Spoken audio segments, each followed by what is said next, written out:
Hello everyone, welcome to Topper IAS. So, as part of our daily series, today also we will discuss news, particularly on 14th July 2021, taken from Hindu as well as from PIB. Okay, so let's get started. So the first one with respect to National Thermal Power Corporation, so NTPC, to set up India's single largest solar park at Run of Kutch. So Run of Kutch of Gujarat. Okay. So there is NTPC Renewable Energy Limited, a 100% subsidiary of NTPC. Okay. It has received the go ahead from Ministry of New and Renewable Energy to set up 4750 megawatt of renewable energy park at Run of Kutch in Kawada, Gujarat. Okay, and this will be the India's largest solar park to be built by the largest power producer of the country, that is NTPC. Okay, a bit of factual data. Remember the place NTPC and largest solar park at Run of Kutch. Then next one we have Vandan scheme, again taken from PIB. So Vandan scheme is an initiative of Ministry of Tribal Affairs launched in the year 2018.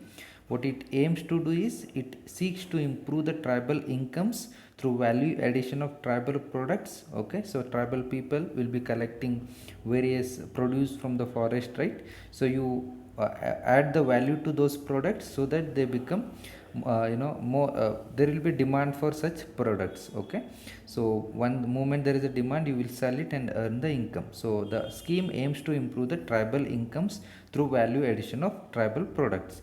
So TriFed is a nodal agency at the national level. Then at the unit level, aggregation of produce would be done by self-help groups having about 30 members, each forming one Dhan Vikas Samuha.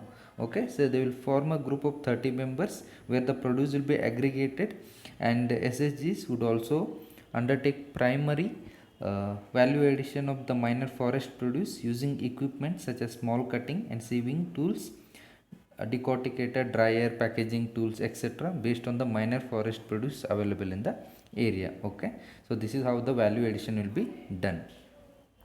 Then we have another article with respect to PM rejigs cabinet panels, meaning rearrangement of cabinet panels.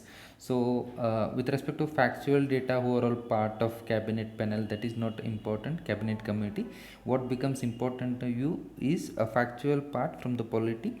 What are cabinet committees, which are all the cabinet committees there at present. Okay, so cabinet committees are institutional arrangements to reduce the workload of a cabinet. So you already know we have Lok Sabha. Within that, means not Lok Sabha, go for Council of Ministers. We have within Council of Ministers we have cabinet, right? And the cabinet is subdivided into cabinet subcommittees. Okay, so why this is done? To reduce the workload of a parliament and all those stuff.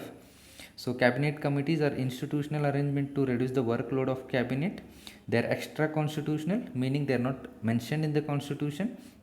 Where are they mentioned then? They are mentioned in the rules of business, that is transaction of business rules 1961, and these rules have been framed, emerging out of the article 77(3) of the constitution, which states that president shall make rules for more convenient transaction of the business of government of India and for the allocation among ministries of the said business. So how the way of conducting the business, rules will be laid, and based on the rules you are setting up cabinet committees. Okay, and there are two types of cabinet committees: standing and ad hoc. A permanent cabinet committee will be there. Then ad hoc committees will be set up for a particular period of time for addressing certain issue.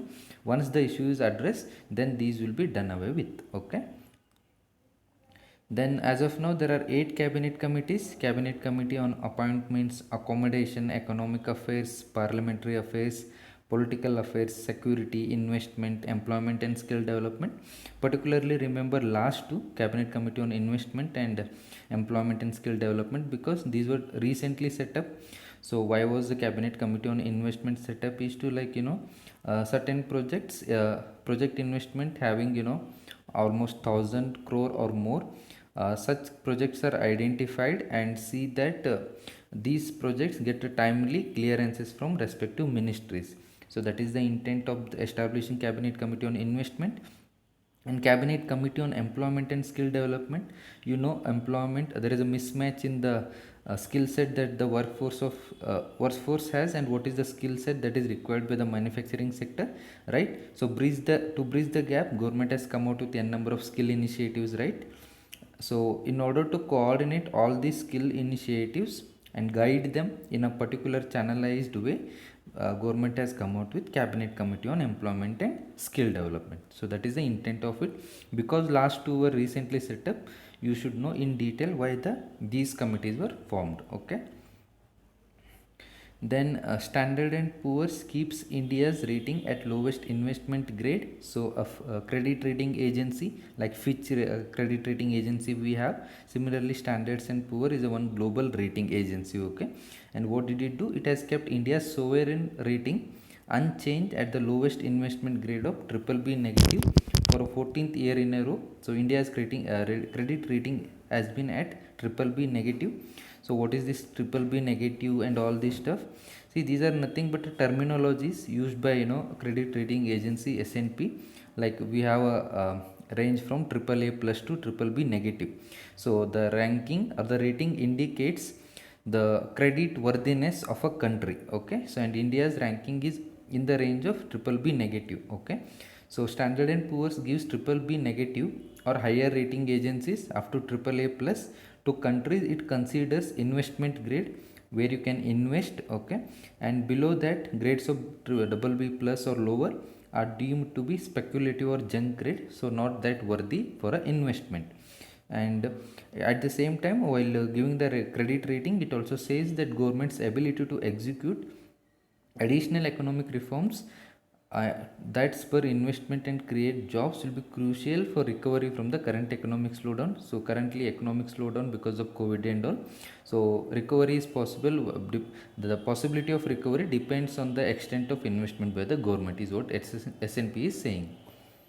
Then basic thing of what you should know is what is sovereign credit rating. Sovereign credit rating is an independent assessment of the credit worthiness of a country or a sovereign entity. So like individual also have a credit worthiness, right? How able he is to pay back. So that is with respect to individual. So sovereign credit rating is with respect to credit worthiness of a country.